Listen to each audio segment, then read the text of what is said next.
Okay, let's get started. So, what I wanted to talk about today is really quickly the challenge that is coming up. It is due on Halloween, the 31st of October, and it's October 31st, right? Not 30th. Yeah, 31st, yes. So, what it is, I'm going to read it out so everyone knows exactly what I'm talking about. Please don't just post scary looking sketches. This is a challenge that invites the strange. So the task is to design a uniquely whimsical character based off this theme. So the theme is the theater of the absurd, or the centered on absurdity and creativity, the combination, the marriage of both themes. This challenge will be focused on channeling creativity and will be critiqued based on creativity more than technical execution. So I'm not going to be focused more on light on form and all of that. I will be talking a little bit about staging and whether or not you're staging properly, but I won't worry so much about all of the rules of form and all that. What I will be critiquing on, not that I'm any sort of authority on creativity at all, but at least from my external perspective, objective perspective, I can give you my thoughts on how creative everything looks. So how well you made this theme come out. So the challenge is not to design the abstract and irrational, but to design a character using abstractions channeled through the costume design, weapon or item design, facial expressions, and any other window of characterization. It has to be a functional design. I should underline that. For a functional character, you can't just draw a random egg with a slingshot. I invite the quirky, the surreal, the macabre, and the ridiculous. I invite you to stretch your minds as far as creatively possible. Remember to channel your inner Mad Hatter, and that no idea is too wild or silly. However, this is not a challenge to solely design abstractions or surrealism, but to use them to dress a character and tell their story. Please keep in mind details such as functionality, anatomy, and gesture. These will all help you portray a more believable character design. You are expected to submit at least 3 concept sketches before and with your final complete render. Please explore gesture above all in your sketches. We have repeatedly covered in the importance of the read of the silhouette and character design, so take your time and think about the breathing room and the motion of the gesture lines. You may not post the character in any bending, crouching, squatting, or rear view poses. The camera must face the front of your character using only applicable standing gestures. This is not a turnaround based character design layout. The final submission must be rendered image and color. The background color is recommended. Please remember you have enough breathing room on all poles of the canvas. You may cast shadows on the floor beneath each character. As always, the common thread between these challenges is to put you in a workplace environment wherein your art and design skills are tested and limited by design requirements.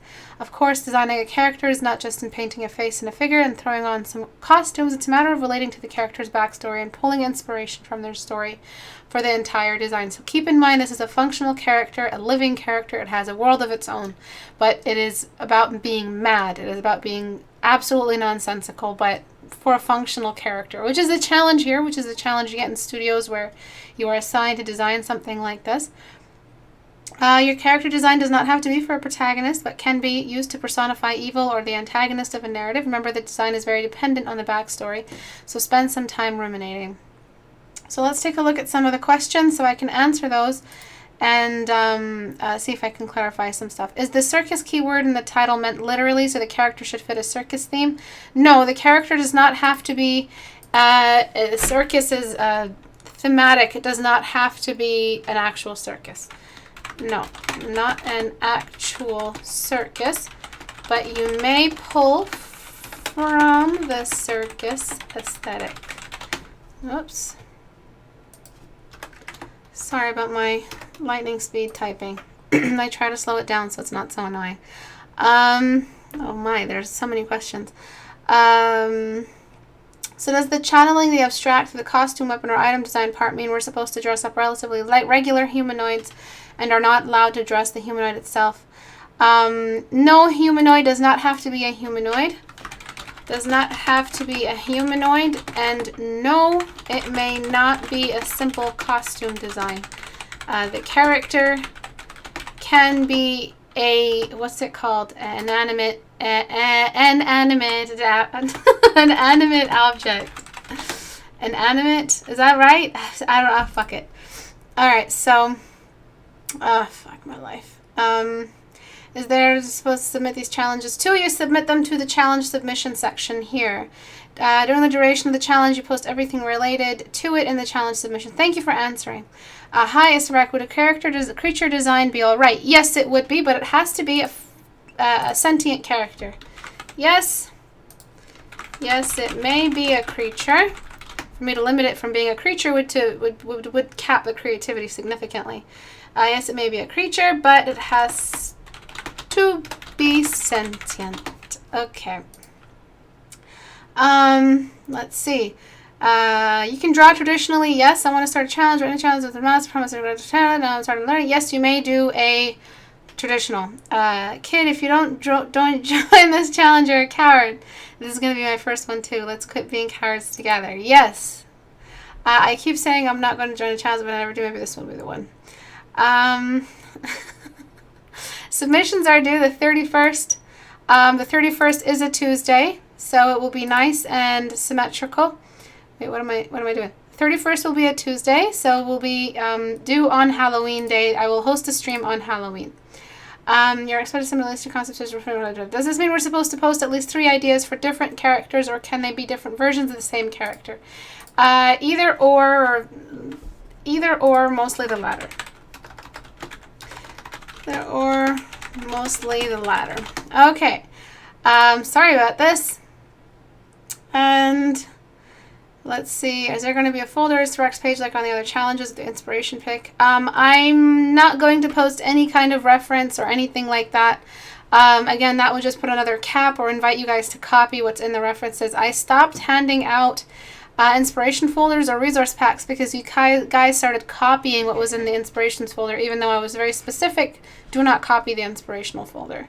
It's just for inspiration. It's other people's art that we're using here. So I'm very careful of whose art I'm using to represent these challenges. So that's it. If you guys are interested in joining this wacky, whimsical, crazy Mad Hatter challenge, please start soon, because you're supposed to be, starting for a while and then fully rendering it. So I invite you to fully render it.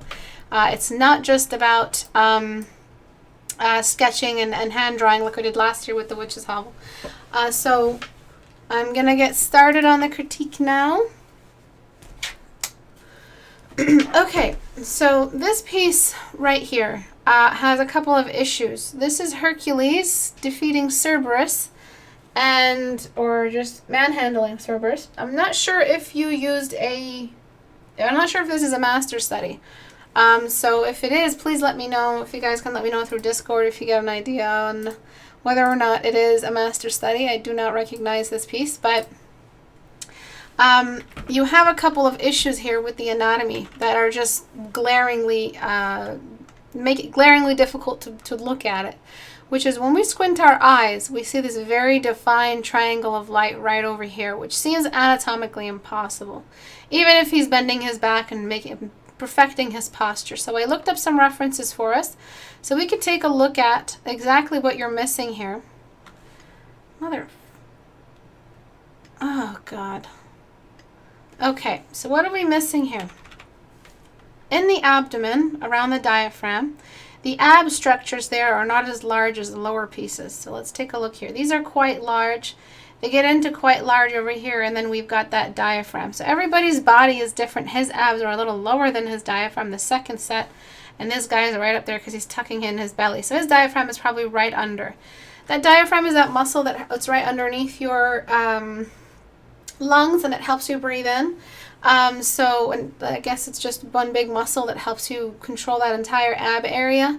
And what you want to start doing is represent where the cutoff point is when it starts to get jiggly. So when you start the jiggles, meaning there's only the spine, and when you have the rib cage. The rib cage pretty much makes an indented silhouette for the abs. The abs aren't just this big square sitting on our chest like a big cardboard box. The ribs decide how that silhouette looks. So the skeletal structure is what you're missing here. So what you're designing is as if you've got like an inflatable chest, stomach area right here, and it's just missing all of this. So considering the light is coming from top down, I'm starting to interrupt this. And instantly, right off the bat, as soon as I did this correction, it started to look a little bit more believable. So I'm just starting off with a general shadow for the area. And each of these little abs is an interruption of that core shadow.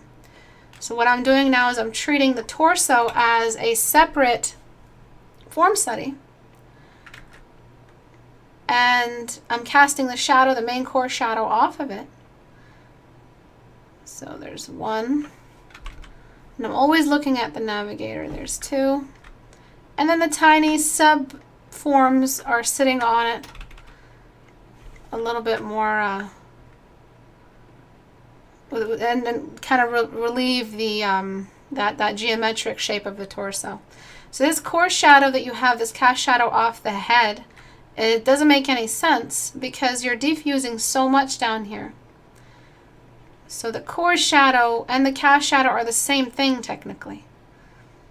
And when you darken this enough, the secondary really starts to get boosted. I'll boost the secondary later. So now what I'm doing is this exact thing right here. I'm going to cast a shadow off the torso on the rest of the body. Same exact thing we see here. So right under the belly button is where things start to look back up at the light. But again, right under the belly button is where they start to descend again. I don't know why all Hercules are designed to look like lumberjacks, but same thing over here. We can see it, that the light is a little bit different. And you didn't cast any shadows off the abs on each other. So right here, a little bit more. My shadow choice is a little bit gray. It needs to be a bit more red. But every one of these little abs, I'm ascending radially into the light. Okay, so let's take a look at how it looked before. Oops. Before, after. So you just had this really non-human thing going on with the stomach, and it just did not read as normal. If you did do a form study off some kind, or a master study off some kind of pre-existing painting, this was the mistake in the painting as well. Trust me, classical artists made mistakes. Lots and lots of mistakes because the beauty standard was different, and so they adjusted anatomy to match the beauty. So just over here, I'm going to cast an extra little shadow for the pectorals. On the pectorals, off the bicep over here and the shoulder. And you're painting everything like it's a Michelin Man. You're painting everything like it's just big bubbles. You're not casting any shadows. And shadows are not bubulous, or they're not bubular. They do have like this very defined geometry to them.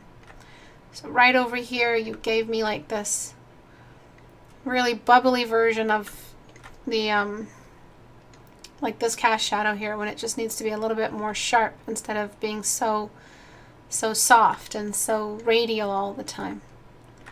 So sharp cast shadows like this. See how geometric these are. All of these are pretty geometric. So I'm just adjusting the color right now because it is a bit gray, the color that I chose. I'm bringing back that fleshy tone. And then you've got all this light on his face.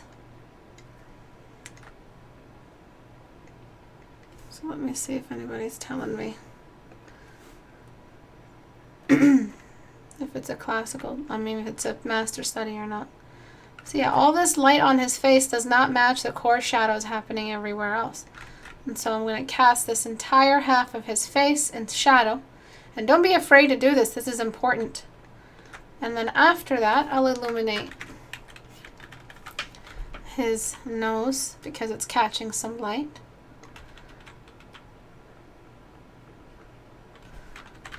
And then again, I'm casting a lot of shadow over here. Don't ever calculate the secondary light source before you calculate, or as you calculate the primary. Write that back to me. And somebody explain what it means. What do I mean by that? And I'm not repeating it. What does it mean when I say that? So to answer, just at Istebrak so that I could find your answer. So his face looks very, very feminine and very beautiful. And so what I'm going to do is just adjust it really quickly. Again, if this is a master study, then it looks like that in the master study as well. I'm going to elongate his face.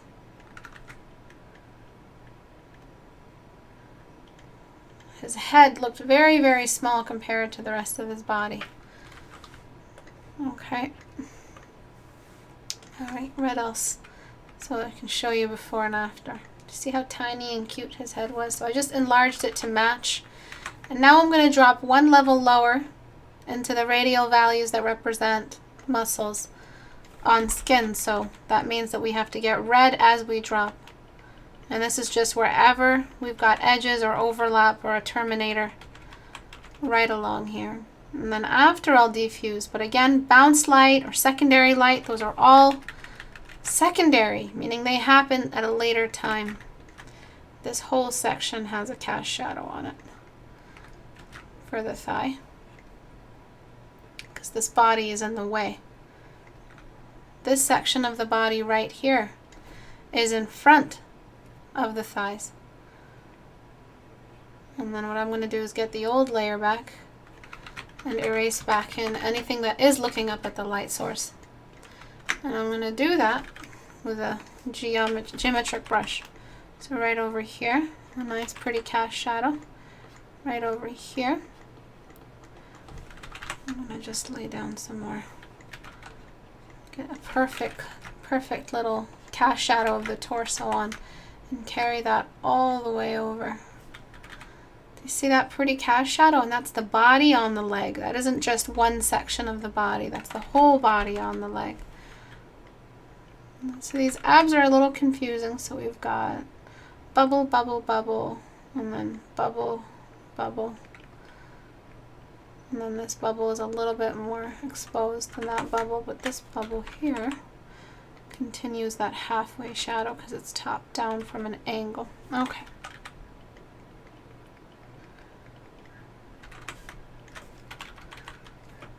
Okay, so I'm continuing that. I'm going to just ease up on this shadow over here.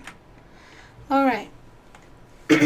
So the primary light source determines the main core shadows and cast shadows, so it would be blocked in first. The secondary light source affects those shadows. Yes, the secondary light source is an exception to the rule that the primary light source creates. So how can you address the exception to the rule without knowing what the rule is first? It's like saying, all right, it's like having a bunch of exceptions to laws you haven't passed yet. What's the law? It makes no sense. Now you're just adding the exception to the bill before the bill happens. That's impossible.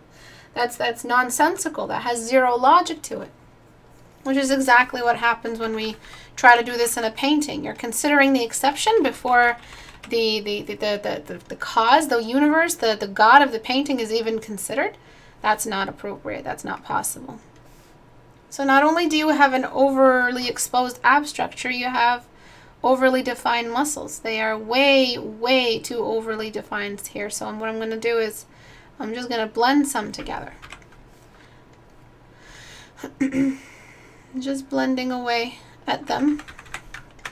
And then in like a big sweeping brush using color dodge here, I'm going to just expose some of that area radially climbing up towards one side. Because yes, abs are points of immersion from the shadow, but they're not that individual from each other. They all pretty much behave the same in the same stream of muscle structure, in the same stream of muscle family. So they all still move together, and that means that overly defining them means you're considering them as separate entities from each other, but really they're all just the ab area. So right over here, I'm going to try to do this as effectively as possible so you can really see the benefit. Right over here, just around that area where the indentation does happen, we get back the... Without a reference, we're pretty much all just shooting in the dark, making up our own anatomy. I'm making up anatomy right now as I go. Hopefully my visual library provides me with what I need, but never take that kind of risk in a masterpiece or a master study like this, or at least an attempted completion study, because you need the reference. You're not better than the creator of all things, which is nature or God to some people. Okay, so you're not going to be able to pull it off. What I'm going to do here is give the belly a little bit more definition, the little belly button here. So what I'm going to do is combine it in the shadow moving up into the torso and then get a little bit of light for anywhere down here where it looks back up. That's way too much light. That is the most luminescent belly button that ever was. Right over here.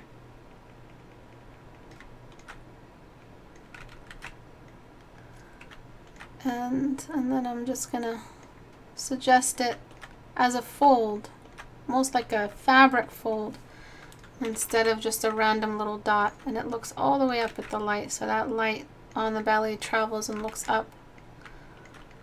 And just over here, as you can see, on his abs, and his abs, the first two are really the main abs, and then the last two are kind of just chillaxed. They don't really care as much. They're like, the first two will take care of the rest of that. I'm just gonna chill. Alright, so this one is very pronounced and it looks up out of the shadow. So I'm not gonna continue more on the abs. I'm gonna jump into the secondary light source, which is the exception of the primary cast shadows I just took care of. But as you can see, it's a lot easier to look at. We really do have this really believable anatomy where we just don't have this like Michelin tire, bubbly, inflatable tube man kind of abs that looks more like a centipede than it does a human body. And then I'm going to start creating some exceptions. So the exceptions happen in two ways. The point light that is coming out of some sort of warm light source you have here, and the general universal ambient kind of diffusion that happens. So I'm going to start by boosting this baby all the way up and giving it a source. So he's, going into Hades, he's going into the underworld, and he just immobilized or neutralized the guardian of the underworld, just like this. And so this becomes a fire, and this becomes a light source. And so I'm not going to let it boost into no man's land values, but I am going to give it some saturation. And then I am going to give this some excess saturation because it is a light source. And I'm going to have to bring some of this blue, because it is an underworld scene. It's not some sort of sunlight, sun-kissed outdoor Aegean fields kind of like running through naked and frolicking. This is underworld status we're talking about. So all of this color has to be changed back into blue because the light source is blue, but I'll take care of that in a second.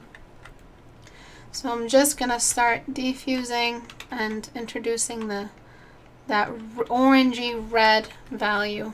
It's okay, I'll erase into the background and into the colors underneath. So again, light source.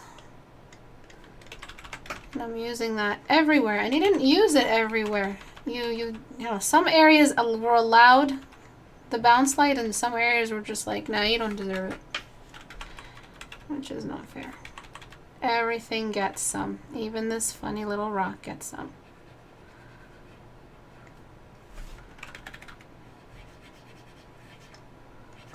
Okay, and then we move into his face. Where on his face is he getting some of that diffusion happening? And so we're going to try to expose some of the more major extremities, not focusing that much on eyes and detail.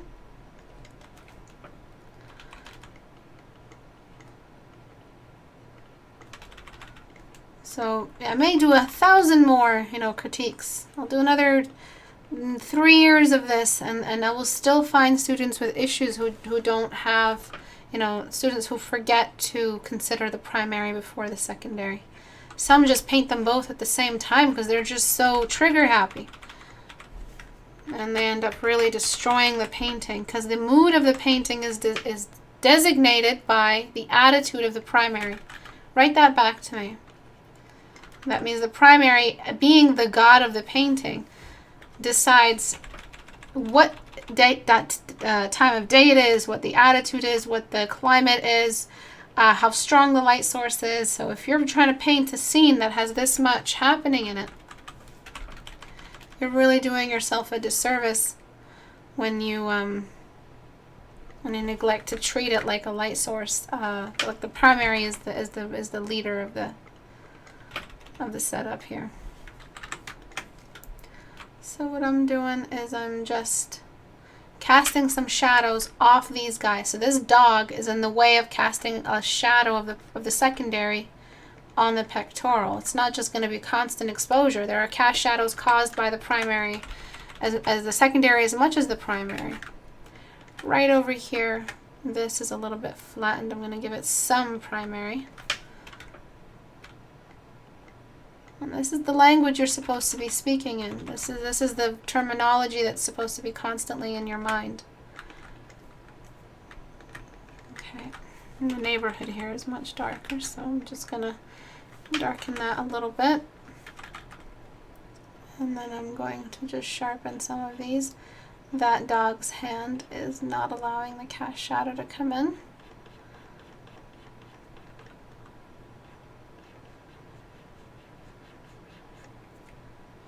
Giving that a limit. And then extending this even further. And then again, giving it a limit. It's not just going to illuminate all the way up. It has a point where cast shadow happens.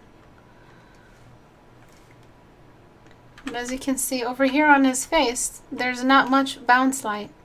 So unless, you're going to carry this red all the way up to his face level, then you can give him bounce light on his face. But don't feel pulled to reveal his face completely, because it's just not going to make any sense. And that's exactly what you did. What's causing his face to be illuminated? What, a tiny little fire somewhere conveniently placed? And then over here.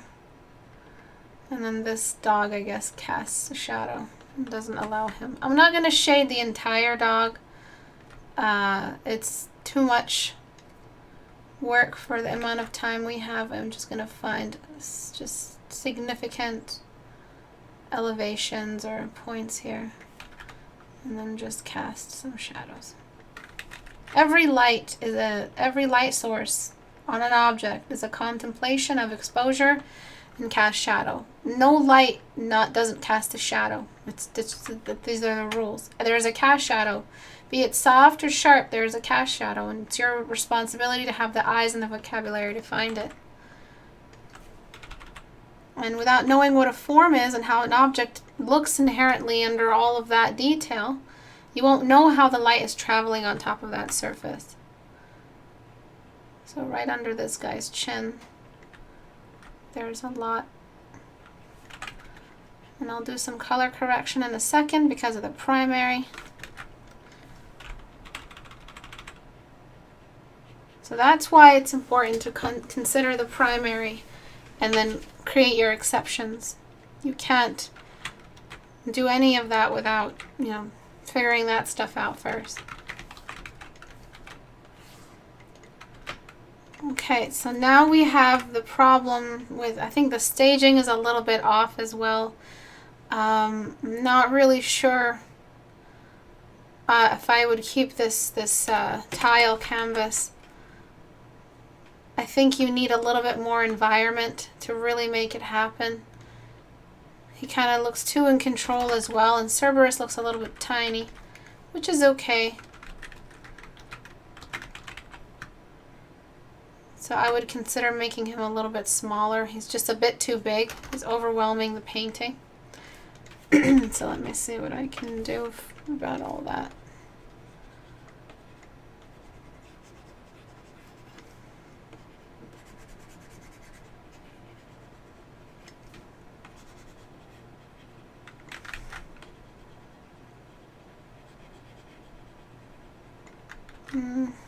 Damn it.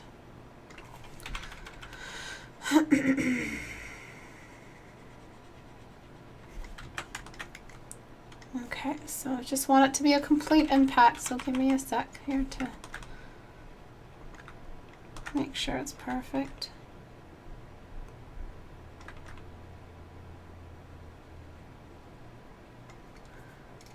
Just shrinking him. He was a bit too strong. And now what I'm going to do is just get the sponge tool and just desaturate because the light source here is blue. He is in the underworld. So all of this super yellow in the light source needs to go. Anything that the light source touches is blue. Anything that the secondary light source touches is yellow.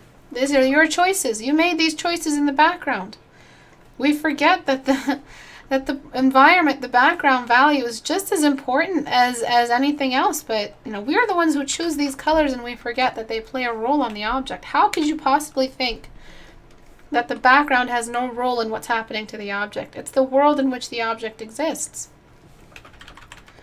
So I'm just casting some blue here on anywhere where the light is touching, and then I'm going to get a really bright bluish light source.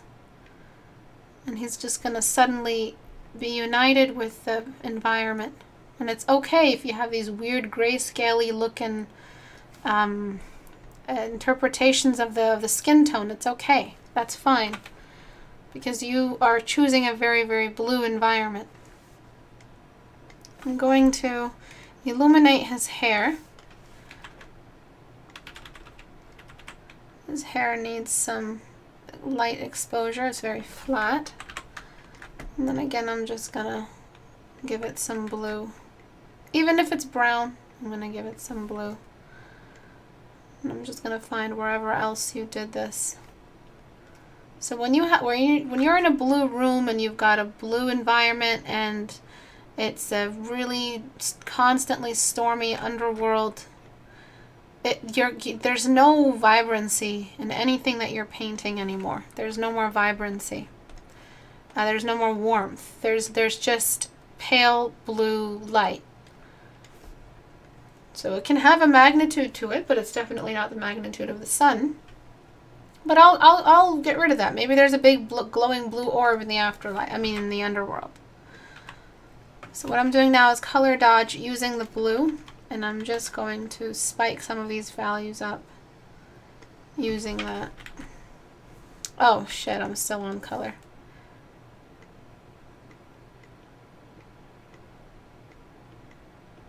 But if you can have the magnitude of the sun if you want, it can be like a moonlight. But it definitely cannot be this sunlight warmth at all.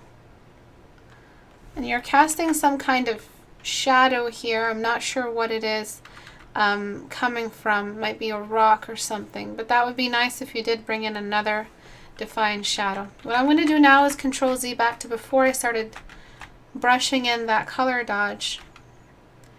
And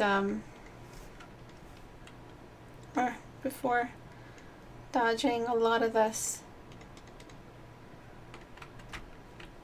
And I'm just going to erase away wherever I know there are the most important altitudes.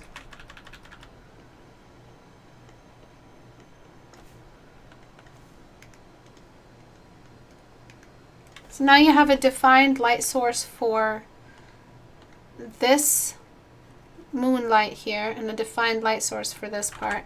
I recommend you carry that red all the way up, because we still have lots of light on his face. Alright, so it really feels hot. It really feels like there's something coming out of this lower corner.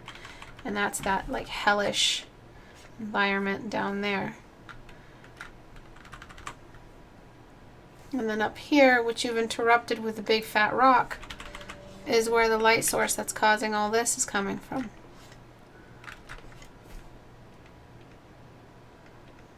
Okay, so I'm going to re-enlarge him back to where he was before, but again, please remember that you do need him to be a little bit bigger. The environment needs to be a little bit bigger around him. He's just too big and it doesn't feel like an actual environment. So I'm just figuring this out right over here. Yeah, let me erase the whole thing down.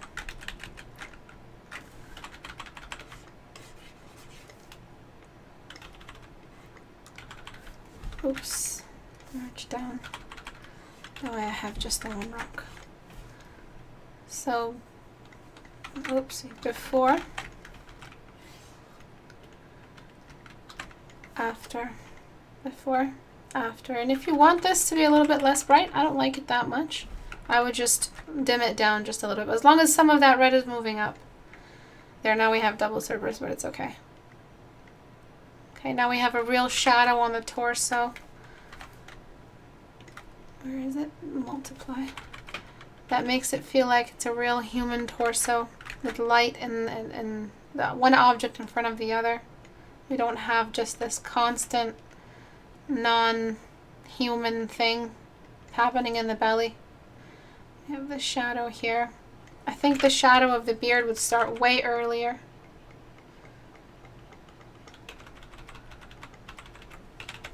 And you can start diffusing some of these with bounce light from the primary, which can mean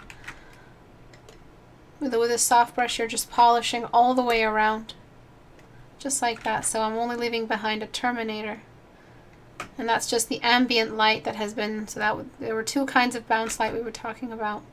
One caused by another light source nearby, and another caused by the light source itself causing some trouble. You have this beard shadow thing, cheekbone thing happening all the way down. It's really getting in the way of us interpreting the face properly. So you need to just let that be all the way down.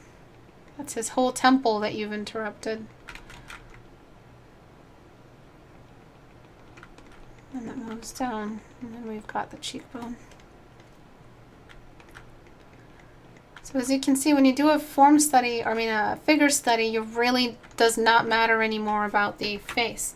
The face is secondary. If the face doesn't show, fuck it, who cares? It's not about the face. It's not a portrait. It's not a zoom up. It's about how he struggled against this big guardian creature and he's defeated it. So it's about a movement of body. It's about an active, athletic display of power, right? So the face has nothing to do with it anymore. You don't get judged on your face when in the Olympics, hopefully. Okay, so now I'm just going to spike this all the way back up. It's the only source of white we have. Warmth we have.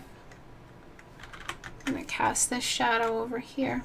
I'm going to let some of this fur catch some light. It's just a little bit exposed to the light. And then, again, gets cast back into the shadow. This part here, it gets a little bit of warmth as well. And then I'll do that in a separate layer. And then with a blocking brush, I erase. Always erase with blocking brushes when it comes to sharp cast shadows. You don't want to over-represent or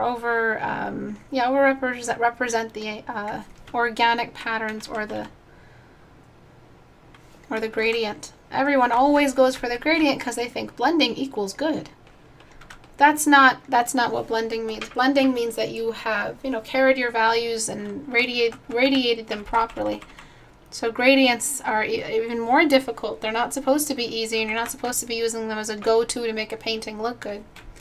So when you're erasing, sometimes I like to combine a blocky eraser with a soft brush. And that just promises me that I'm always going to be thinking about the sharp version of everything. This right here, this knee needs some bounce light as well.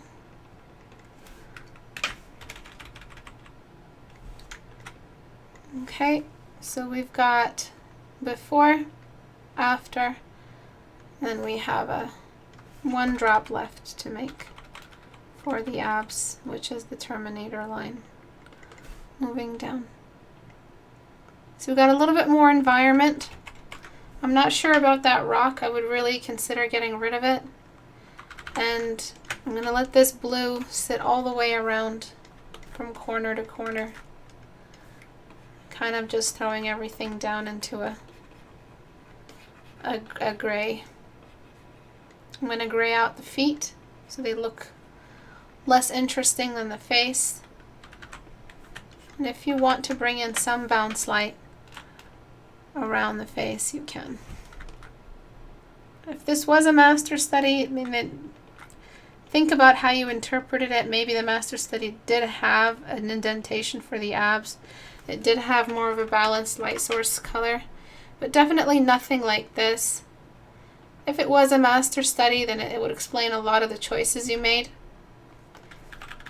Right along here, I would just limit all of this really, really strictly. to be just on the side of the body that looks down at the light instead of letting it carry all the way in. Okay, so we're diffusing values according to the light source, and we're warming things up according to the secondary. We're figuring out what the primary is doing before we consider the secondary, and we're making a little bit more sense of the torso. We have now a nice combination of warm values caused by a primary and cool values caused by a primary and warm values caused by a secondary, instead of having warm caused by blue and a non-existent sun, and then warm again but not that bright. Okay, I would desaturate the whole thing one more time. I just don't think that you need that much saturation as a whole. But if you want to keep it where it was before, that's okay as well. But position-wise, the placement, you really just have randomized placement everywhere. I really do think that we need to shrink him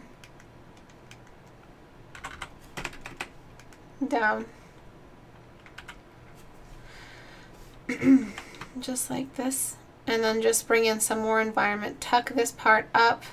And I think the general pose is a little bit relaxed. It's kind of just observing instead of struggling with the dog. I feel like a wider lunge would work much better.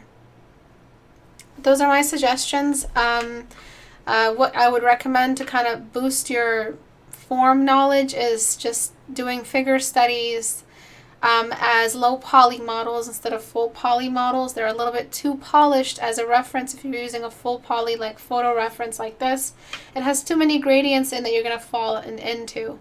And then the abs, you're going to generalize them as a general pattern. Abs are not a pattern, which is what you did.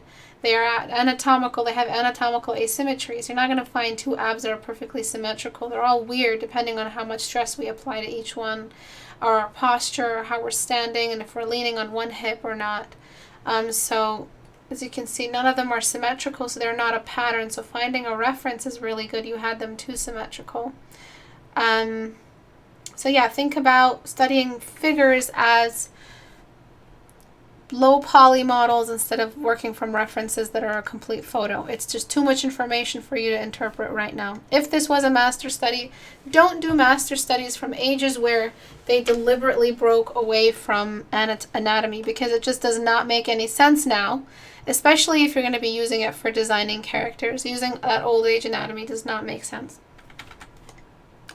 Then we have this piece right here. You're drawing a completely front view eye on an extreme 3/4 view face. Does not work like that. So I'm going to load Portrait Studio to show you really quickly what happens to that general area. Give me a second to load it. And before I do that, I'm going to show you that trick that we learned before where we blot out the eye, so you can see what the issue is. I'm just going to give it a general shadow and then blend away.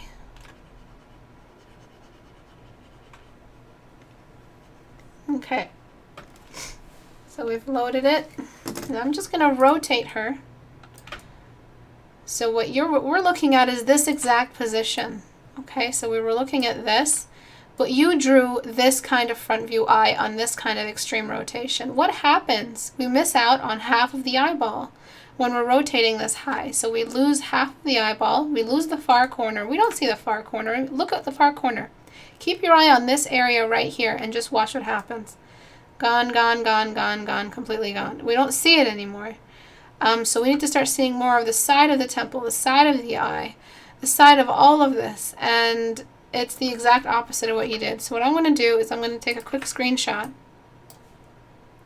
to help me with the paint over. Okay. And I'm just going to overlay this just by matching. Well, her face is very different, but just by matching what you drew, I'm going to overlay the face, grab just the eye. It's a very different face. She has different features. So I can grab only just the eye.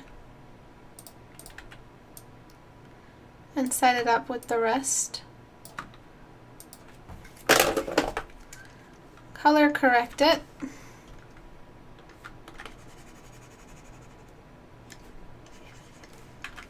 And then bring back the eye you drew and just show you how much you did. And also I'm going to shrink this eye. And using liquify and using that piece underneath, I'm going to start adjusting this. So filter, liquify. So that corner that I was talking about, fully visible. It's just all the way there, all the way in. The eyebrow, that teardrop shape, you see that triangular kind of diamond shape? It's completely gone. I mean, the inner corner is completely gone, and the eye socket tilts into that. And then we've got inner corner of the upper eyelid. The inner side of the upper eyelid is also gone completely. And we have more of the outer side. And we've got this compression. And then this part here gets to be a little bit more circular but compressed like a bowl. It gets dished inward. So there's only so much I can do with liquify here, but a lot of you are very afraid of these adjustments because they're so extreme, and a lot of you only know how to draw a side view, a front view eye, and then you think, oh yeah, all right, I'm using a reference for extreme side view. When I get to this eye, the eye that's closest to me, I'm set because I know how to draw a face from front view. So I'm going to be set. So look what you had before, man. I don't know. I don't approve of this. This is what I mean by doing masterpieces before you even have any idea what you're doing with the rotation. I mean, you haven't studied even probably once full-on rotation. What you doing? Kind of sounded like what you doing? You know, studying all this or trying this masterpiece. If I was your teacher and I was kind of hovering around the computer lab room or whatever, I'd just smack you with a roll of newspapers. Just be like, smack. Alright, so these adjustments are getting a little bit more difficult, and I need even more rotation for this to be pulled off. And again, this part of the eyelid has to be completely gone because that's what this model has told us. This reference has told us right here. So crease needs to be, the eyebrow bone ends up being in front of the eye. See this brow bone? It gets in front of the eyeball. So you've got eyeball and then brow bone in front of it. So again, that means that the crease takes on a different shape. And if she's looking toward our side, I'm going to just get rid of these fellas right here. A little distracting, sorry. So if she looks over towards us, then yeah, we can make the eye look a little bit more this way, but in a second, I'm going to completely just go into Portrait Studio and completely disable both eyes that we did so you can see a little bit more of, here, let me just grab these and put them there. You keep looking over here and I'll show you in a second where the issues were. So what happens in 3/4 view is the inner corner is completely gone. That means that we have more of this, less of that, and more of that. Less of that and more of that. Because that's what's happening. We're seeing more of one side, the other side of the cube. It's very common sense, yeah, but is it still common sense when it's time to do this? When it's time to study? No, it's common sense when I'm teaching it to you because you know something rotates and it looks like this when it rotates, but application-wise, you don't know. Application-wise, in the painting, you don't know what's going on. So yeah, nod your heads when I show you the before and after. Say wow. But can you really carry that wow back into your work? Is that really a revelation or just entertainment? If it's a revelation, then it'll show in your work. So make sure you're not just entertained by the before and after, you actually understand the significant change that was made. Why should you understand? Because we want to get better. You have no waterline. It's a good job on the rest of the face. You're showing way too much over here. Actually, I'll do that later. You're showing way too much, but I'm going to place this back in.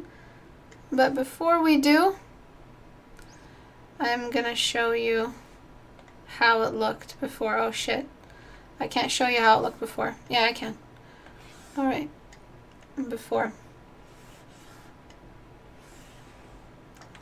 Okay. That's a big problem. That is... I don't know if this was stylized. I have no idea.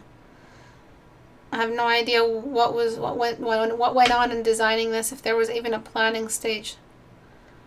But you know how to make something look like it's finished, so you know how to trick us into thinking that this is completed. It's not. It was not complete. Just because you can fill up a canvas with a couple of colors does not mean that you're a professional, or that you're at a point where no one you're a professional. You're at a point where you can, you know, put stuff together. You're not at that point yet. You're not at the point of building. You're still a novice. You imagine being a novice armor designer. You're at no point in the near future will you be ready to design full-on armor that people can depend on. You know, you're not at that position yet. And there are a lot of professionals, people celebrated on Twitter, on their DeviantArt accounts, on ArtStation, who know how to hide issues like this because they can fill up a canvas with a couple colors and illuminate some stuff with Dodge tool. It means squat diddly if your mental state is that of someone who hasn't taken in enough studies or changed the way they think about two-dimensional objects and replace them with three-dimensional. We still have a flip to worry about. So that's always looming on the horizon. Another canvas flip. Another scary-ass canvas flip that'll change the way you see your painting forever. That's looming on the horizon, ready to fuck you up forever. And you still have that waiting for you. So do not graduate yourself. I know you're all in charge of your own little learning experience, but don't graduate yourself. Don't give yourself the liberty of graduating into a masterpiece if you haven't even given enough thought on what rotation means, and that flipping the canvas is something that you're going to have to do. If we flip the canvas on the old piece, I wonder if the artist will see this issue. Way too much visibility over here. Way too much. We're going to start seeing the scoop of the upper lip and the concave upper chin under the lower lip. So lots of issues. Many issues. You don't have enough shadow here. Let me just throw one in. But that's why we built Portrait Studio. That's why we have it, because this was something. Remember, guys, when I used to critique like 2 or 3 years ago, and I'd be like, oh, I wish there was a program. Like, I wish I could find one of those videos now in my history. I wish there was a program where I could just rotate it for you and show you guys. Now we have that. And I'm just so grateful that we have it now, so that I can do this exactly and show you what issue it was exactly. You just did not have anatomy. You'd lost the human. Just look at what happens to the far eyeball. Keep your eye on this corner right here. Everybody, hey, look here. Look at this corner. It's gone. Disappears. Look at how it slowly hides. What does it hide behind? Can anyone answer this question? Can anyone answer this question? What does this hide behind? It's disappearing, but why? So for a beginner, they don't know why it's disappearing. Let's tell them. It's gone, it's gone, it's gone, it's gone. Something's getting in the way. What is it? There it is. Can somebody tell me what it is? Normal sculpting and camera rotating isn't that hard in ZBrush. The extra options are the tricky part. Well, yeah, that's why I always recommend to my students sculpt. I tell them go buy some Sculpey and take some pictures, because if you don't start sculpting, you're not going to learn on all of this at all.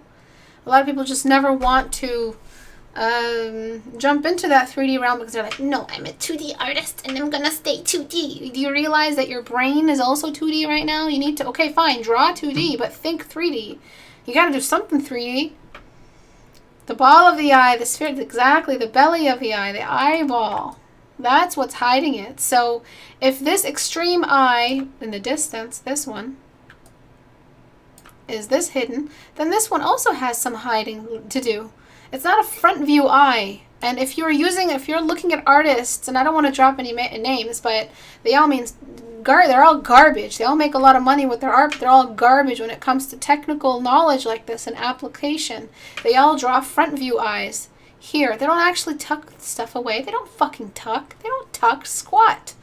And that's because, they didn't study sculpting. They didn't think about the far side. They didn't think about replacing all those 2D images on the table in their visual library in their brain with actual three-dimensional objects.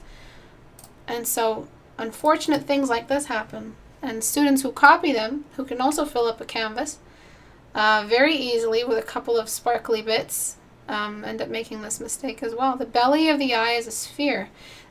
Three-quarter view eyes are completely different from each other, and they're completely different from front view. They are not the same thing anymore. Okay? So for the first piece, please focus more on balancing your primary and your secondary. Combining the colors of primary and secondary on the same object. Find a good reference for actual torso instead of representing anatomy as a pattern. That was the biggest lesson here. And here is just one massive need for three-quarter view 14-day challenge. From the way you've painted it, I feel like you know as well in you that you're a good artist and you're fine. But you have this massive, unforgivable mistake you just made. And how do you make sure you never make that mistake again? Well, one, you realize that you made it. And two, you start studying. Just focus on that one mistake for a while, for a long time. So if something hurts, keep doing it because it hurts for a reason. You're weak there. It's going to hurt like a bitch to do 14 days of the same, or maybe even 20 days, maybe even a whole month of the same friggin' angle of the eye, but it means you will always be better than where you are right now. It means you will always not have that weakness anymore. So look for those weaknesses, and as I always say, as a teacher from my experience in private tutoring and in public teaching in this class, I know that masterpieces are good only for one thing for a student, and that is just revealing what's left for you to learn, revealing all your weaknesses. We have weaknesses, we're riddled with them. So that's it for today. Does anyone have any questions? Yes, I turned very ghetto very quickly. I did get raised on the cash out of Toronto.